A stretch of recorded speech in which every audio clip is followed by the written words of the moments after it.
नमस्कार दोस्तों, स्वागत है आप सभी का पाथ फाइंडर पर। तो दोस्तों, सबसे पहले तो आप लोगों से क्षमा चाहूंगा कि 1 महीने की छुट्टी मुझे लेनी पड़ी। कुछ पर्सनल कारण थे जिस वजह से मुझे छुट्टी लेनी पड़ी। लेकिन अब जब वापस आ गए हैं तो बिना किसी रुकावट के एग्रीकल्चर टॉपिक को हम इस महीने लाते रहेंगे और कोशिश रहेगी कि आने वाले कुछ दिनों में एग्रीकल्चर टॉपिक आपका खत्म हो जाए। Prelims as well as mains दोनों के पर्सपेक्टिव से वो सारी बातें जो आपको जाननी है वो सब आप जान जाएंगे। तो दोस्तों, आज की क्लास में हम जो टॉपिक कवर करने वाले हैं वो 2 टॉपिक हैं। क्रॉपिंग इंटेंसिटी क्या होता है, क्रॉप रोटेशन क्या होता है, ये दोनों जानेंगे। और अब तक हमने बहुत सारा टॉपिक देखा है एग्रीकल्चर में। हमने देखा है अलग अलग टाइप्स ऑफ फार्मिंग देखा है। कमर्शियल फार्मिंग क्या होता है, सबसिस्टेंस फार्मिंग क्या होता है, इंटेंसिव फार्मिंग क्या होता है, नोमैडिक हर्डिंग क्या होता है। अलग अलग प्रकार के एग्रीकल्चर देखे हैं। इसके सिवा एग्रीकल्चर रिलेटेड स्टेटिस्टिक्स जो आपको चाहिए, कुछ डेटा भी दिया है। वर्ल्ड ग्रोथ क्या है एग्रीकल्चर का, फाइंडिंग्स क्या है, मल्थूजियन कैटास्ट्रॉफ क्या होता है, क्यों एग्रीकल्चर इंपॉर्टेंट है, तो ये सब तो हमने देखा है। तो चलिए आज की क्लास स्टार्ट करते हैं। तो दोस्तों, मेरा नाम किंजल चौधरी है। आप मुझसे मेरे टेलीग्राम चैनल पर जुड़ सकते हैं, जहां पर लेक्चर के बाद आपको पीडीएफ अपडेट्स मिल जाएंगे एज यूजुअल। तो जल्दी से जाएं जाके इस चैनल पर। अगर अब तक मुझे फॉलो नहीं किया है तो जल्दी से जाएं जाके फॉलो करें, एंड पीडीएफ आपको टाइम टू टाइम यहाँ पर अपलोड हो जाएंगे। तो चलिए आज की क्लास स्टार्ट करते हैं। तो दोस्तों, क्रॉपिंग इंटेंसिटी क्या होता है? तो दोस्तों, अगर हम डेफिनेशन की बात करें तो ये देखिए, this is defined as the number of crops a farmer grows in a given agricultural year on the same field. अब ये तो हो गई बात लैंग्वेज की। सिंपल शब्दों में आपको बताऊं, मान लीजिए ये एक जमीन है। ये जमीन है, मान लीजिए टोटल जमीन की साइज है, मान लीजिए दिस इज 100 हेक्टेयर। 100 हेक्टेयर की ये जमीन है।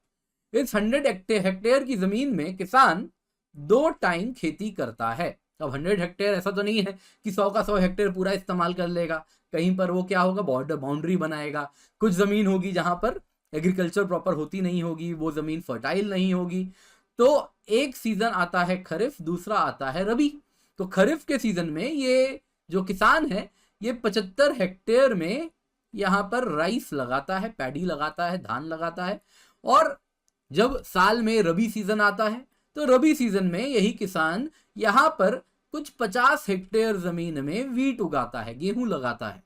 तो अगर मैं आपसे पूछूं क्रॉपिंग इंटेंसिटी क्या हुई यहां की, इस जमीन की, तो ये हुई कि साल भर में इस 100 हेक्टेयर जमीन में कितनी हेक्टेयर जमीन में खेती हो रही है। तो अगर मैं आपसे पूछूं, आप मुझे ये परसेंटेज टर्म्स में अगर मैं आपसे पूछूं कितना हुआ, तो आप क्या कहेंगे कि हाँ भाई 75 हेक्टेयर खरीफ में उगता है, 50 हेक्टेयर रबी में उगता है, क्योंकि लिमिटेड उसके पास मान लीजिए इरिगेशन है, तो 50 हेक्टेयर रबी में उगता है। और टोटल जमीन की साइज है 100, तो कितना परसेंट हुआ?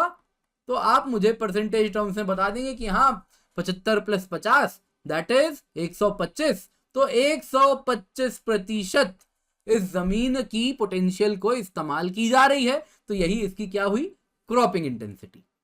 तो क्रॉपिंग इंटेंसिटी अगर हम भारत भर में देखें तो आपके सामने एक मैप रखना चाहूंगा, आप देख सकते हैं।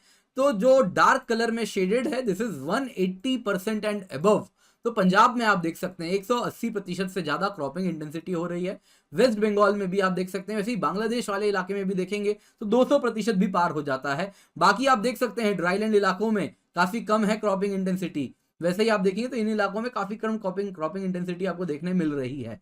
तो जहां पे अच्छी इरिगेशन पोटेंशियल होगी, जहां पे क्लाइमेट फेवरेबल होगा साल भर खेती के लिए, वहां पे क्रॉपिंग इंटेंसिटी क्या होगी, हाई होगी। तो क्रॉपिंग इंटेंसिटी किन फैक्टर्स पर निर्भर करती है?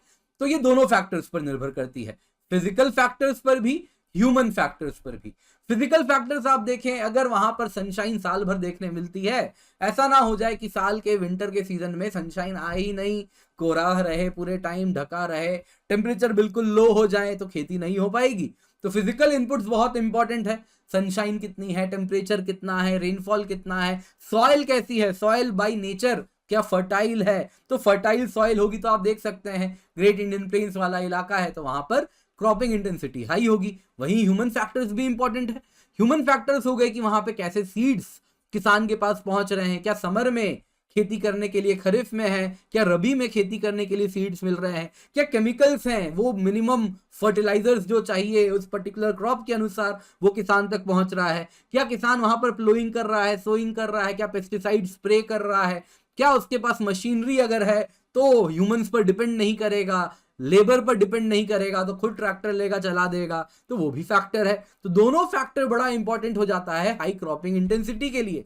तो ये सारे फैक्टर्स हैं, याद रखिए, फिजिकल फैक्टर, ह्यूमन फैक्टर, दोनों ही इंपॉर्टेंट है। अगर दोनों फेवरेबल होंगे तो क्रॉपिंग इंटेंसिटी हाई होगी। बाकी आप ये इमेज देख लीजिए, बड़ा इंपॉर्टेंट इमेज है। इनपुट्स ऑफ एग्रीकल्चर यही, फिजिकल इनपुट, ह्यूमन इनपुट, तो इन्हीं पर क्या हो गया, क्रॉप कैसा होगा, कितनी बार आप खेती करेंगे, ये सब उस पर निर्भर करेगा। नेक्स्ट दोस्तों हम देखने वाले हैं एक टर्म, क्रॉप रोटेशन। अब देखिए होता क्या है ना, अगर आप एक जमीन पे एक प्रकार का क्रॉप उगाते रहेंगे तो धीरे धीरे सॉइल की फर्टिलिटी कम हो जाएगी, जाहिर सी बात है। वही क्रॉप बार बार लगता रहेगा, वो न्यूट्रिशन उस जमीन से उसी प्रकार का खींचता रहेगा। हो सकता है कोई क्रॉप है, जैसे मान लीजिए कॉर्न, तो कॉर्न को भैया बहुत ज्यादा नाइट्रोजन चाहिए होता है, तो कॉर्न लगाओगे, एक बार लगाए, 2 बार लगाए, 3 बार लगाए, तब तक वो सॉइल से नाइट्रोजन खींच के खत्म कर देगा। तो क्या किया जाना चाहिए, तो तरीका क्या है, इसमें हम करते हैं क्रॉप रोटेशन। तो एक बार कॉर्न लगाएंगे क्योंकि उसने सॉइल से नाइट्रोजन खींच लिया, तो अगली बार हम बीन्स लगा देंगे, वो क्या करेगा, वापस सॉइल में नाइट्रोजन रिप्लेनिश कर देगा। तो इस प्रकार से क्रॉप रोटेशन वो प्रैक्टिस है जिसके द्वारा आप different types of crop sequentially उसी जमीन पर लगा रहे हैं। तो इससे होता यूं है कि मल्टीपल फैक्टर्स, मल्टीपल बेनिफिट्स है, सॉइल हेल्थ इंप्रूव होती है, जैसा मैंने आपको बताया। तो अलग अलग क्रॉप अलग अलग टाइप का न्यूट्रिएंट्स लेते हैं, उस पर निर्भर करते हैं, और कुछ न्यूट्रिएंट्स रिप्लेनिश भी करते हैं, नाइट्रोजन फिक्सिंग भी होते हैं, तो वो सॉइल हेल्थ को इंप्रूव करता है। न्यूट्रिएंट्स हम सॉइल की जो है नाइट्रोजन, पोटेशियम, कैल्शियम, मैग्नीशियम, उसको हम ऑप्टिमाइज कर पाते हैं कि भैया इस भी नाइट्रोजन खींच लेना, अगली बार मैग्नीशियम वाला क्रॉप लगाना, अगली बार कोई और लगा देना। तीसरा आप देखें तो पेस्ट एंड वीड प्रेशर को भी कम कर देते हैं। होता यूं है, अगर आप किसी जमीन में एक ही फैमिली के क्रॉप्स को लगाएं, मान लीजिए इस बार कैरेट लगाया, अगली बार बीटरूट लगाया, अगली बार मैंने पोटैटो लगाया, तो सेम फैमिली के क्रॉप्स हैं, रूट्स हैं, तो क्या होगा, तो जो पेस्ट आलू में लगता है वो पेस्ट कैरेट में भी लग सकता है, वही पेस्ट मूली में भी लग सकता है। तो इस प्रकार से होगा यूं कि वो फैमिली के क्रॉप में पेस्ट ट्रांसफर हो जाएगा एक क्रॉपिंग सीजन से दूसरे क्रॉपिंग सीजन में। तो इसलिए क्या करना चाहिए, फैमिली को भी बदलते रहना चाहिए। अभी रूट्स लगाया तो अगली बार आप कैबेज लगवा देना, अगली बार आप कॉलीफ्लावर लगवा देना, उसके बाद बीन लगवा देना। तो इससे होगा यूं कि जो पेस्ट हैं, वो पेस्ट का जो प्रेशर है वो भी कम होगा। जो कीड़े हैं जो एक प्रकार के फैमिली में लगते हैं, अगली बार जब अगला क्रॉपिंग सीजन आएगा उनके लिए लगने के लिए वो क्रॉप ही नहीं रहेगा। तो कुछ क्रॉप रोटेशन में हमें सर्टेन प्रिंसिपल्स हैं जो फॉलो करने होते हैं, बस जानिए। ऐसा नहीं कि कोई आपसे पूछेगा क्रॉप रोटेशन के प्रिंसिपल्स बताइए, लेकिन आपको मालूम होना चाहिए। तो लेग्यूमिनस क्रॉप्स जब आप लगा रहे हैं तो उसके पहले नॉन लेग्यूमिनस क्रॉप्स लगाइए, लेग्यूमिनस क्रॉप्स लगाइए, फिर नॉन लेग्यूमिनस क्रॉप्स लगाइए। लेग्यूमिनस क्रॉप्स क्या करते हैं, वो नाइट्रोजन फिक्स करते हैं, तो सॉइल में नाइट्रोजन ले आते हैं। तो आपने इस बार मान लीजिए व्हीट लगाया, राइस लगाया, तो सॉइल से नाइट्रोजन कम हुआ, तो अगली बार आप कुछ लेग्यूमिनस प्लांट लगा दीजिए, पीनट्स, सोयाबीन, पी, वो क्या करेगा, सॉइल में वापस नाइट्रोजन ला देगा। तो इस प्रकार से इनको रोटेट कीजिए। दूसरा, क्रॉप्स को उनके रूट्स के अनुसार भी हमको रोटेट करना चाहिए। तो अगर कोई क्रॉप है जिनका टैप रूट है, यानी कि डीप रूटेड है, जैसे कि आप देख सकते हैं कॉटन, तो कॉटन क्या करेगा, गहराई तक उसका रूट जा रहा है, तो गहराई से वो न्यूट्रिएंट खींचेगा, गहराई से न्यूट्रिशन खींच रहा है। तो क्या करना चाहिए, अगली बार कैसा क्रॉप लगाएं, शैलो रूट वाला रहेगा। जैसे फाइबरस रूट्स हैं जिनका, जैसे ज्वार, जैसे मेज, ज्वार को इंग्लिश में सोरगम भी कहते हैं, तो ये क्या करेगा, तो ये शैलो में इनका क्रॉप्स का रूट है, तो ऊपर से न्यूट्रिएंट खींचेगा। तो इससे प्रॉपर एंड यूनिफॉर्म यूज होगा, सॉइल के सारे ही होराइजन का हम इस्तेमाल कर पाएंगे। वैसे ही वो क्रॉप्स जिनमें हमें बहुत ज्यादा आप देखें तो बेटर टिलेज चाहिए, ज्यादा इनपुट इंटेंसिव है, जैसे पोटैटो, शुगर केन, मेज, तो इसको लगाने के बाद वैसे क्रॉप्स लगाएं जिसकी न्यूट्रिएंट रिक्वायरमेंट कम हो। तो इससे क्या होगा, सॉइल को वक्त मिलेगा वापस न्यूट्रिएंट रिप्लेनिश करने का। वैसे ही क्रॉप सेम फैमिली के बार बार सक्सेशन में ना ग्रो करें, क्योंकि पेस्ट क्या होगा, पिछले सीजन से अगले सीजन में भी ट्रांसफर हो जाएगा। तो डिजीज भी उसी प्रकार से जो फैल रही है वो अगले सीजन में भी ट्रांसफर हो जाएगी। और कोलोनाइज करने के लिए वो जो माइक्रोब्स हैं जो कि पर्टिकुलर बीमारी कर रहे हैं, उनको भी वक्त मिल जाएगा। तो इसीलिए क्या करना चाहिए, फैमिली को भी हमें चेंज करते रहना चाहिए। एंड फाइनली आप देखें तो सबसे इंपॉर्टेंट है, भैया खेती क्यों कर रहा है किसान? पैसे कमाने के लिए। तो क्रॉप रोटेशन में मार्केट में क्या डिमांड है उसका भी ध्यान रखें, फाइनेंशियल कंडीशंस कैसे हैं, किसान के पास क्या इनपुट खरीदने के लिए पैसा है नहीं है, तो उन सारे फैक्टर्स को भी इस्तेमाल करना, ध्यान में रखना बहुत जरूरी है।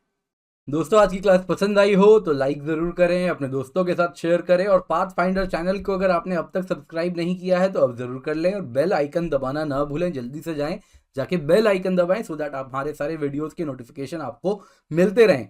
इसके सिवा दोस्तों आपको कहना चाहूंगा, एक अच्छी न्यूज़ है, अनलॉक 20 यानी कि 20% discount on an academy subscription आपको हम दे रहे हैं, और ये एक्सटेंड कर दिया गया है आप लोगों के डिमांड में February 2 तक, यानी 2 फरवरी तक 20% ऑफ है। आपको कोड क्या यूज करना है? KC10। इसके सिवा दोस्तों combat previous year question special combat हम रन कर रहे हैं, तो जल्दी से जाएं KC10 कोड से इसमें एनरोल करें।